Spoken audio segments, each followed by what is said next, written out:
এলাকাবাসীদের আবদারকে কার্যকরী করতে সীতারামপুর জংশন স্টেশনের পাশে ট্যাগর ফুটবল ময়দানের নিকট পুজো দিয়ে হাইমাস্ক লাইটের আনুষ্ঠানিকভাবে উদ্বোধন করলেন কুলটি বিধায়ক ডক্টর অজয় কুমার পোদ্দার। শনিবার এই লাইটের উদ্বোধন করে দেখুন কি বললেন বিধায়ক। शुरू हो रहे हैं और ये मेरा प्रयास है। मैंने ऐसा कोई बड़ा काम नहीं कर दिया है। मैं हमेशा प्रयास में लगा रहता हूँ कि कुछ न कुछ जनता की सेवा कर सकूं।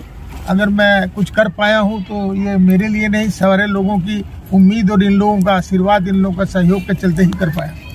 এদিন বিধায়কের সাথে উপস্থিত ছিলেন কুলটি বিধানসভায় বিজেপির যুব নেতা সহ সমাজসেবী টিঙ্কু বর্মা, মণ্ডল চারির সভাপতি সুনীল ভর তথা সীতারামপুর এসএসসি রঞ্জন উপাধ্যায়।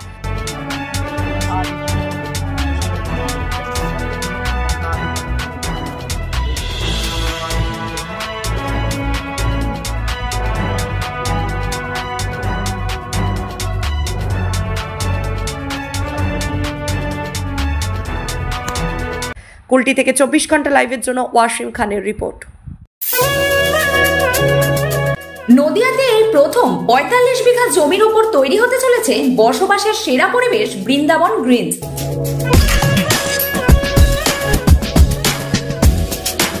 অর্থমন্ত্রক ভারত সরকারের নিলামী প্রক্রিয়া দ্বারা অনুমোদিত জমি এবার আপনার হাতে তুলে দেবে লাখুটিয়া গ্রুপ, তাও আবার অল্প মূল্যে। এখানে একেবারে মনোরম পরিবেশের মধ্যে থাকছে পুজোর বেদি সহ মন্দির, জলাশয় ও swimming pool, sitting area, working area ও চিলড্রেন পার্ক, কমিউনিটি হল ও জিম ছাড়া আরো অনেক কিছু যা আপনার জীবনযাপনকে বানিয়ে দেবে অতি উত্তম।